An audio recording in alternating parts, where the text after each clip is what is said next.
பேசுவதில்லை, அடபக்தியும் குறைவதும் இல்லை.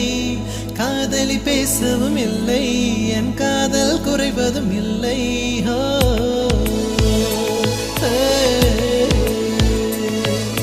மெல்லினமே மெல்லினமே நெஞ்சில் மெல்லிய காதல் பூக்கும். என் காதல் ஒன்றே மிக உயர்ந்ததடி, அதை வானம் அண்ணாந்து பார்க்கும். நான் தூர தெரியும் வானம், நீ துப்பட்டாவில் இழுத்தாய். என் 25 வயதை ஒரு நொடிக்குள் எப்படி அடைத்தாய்?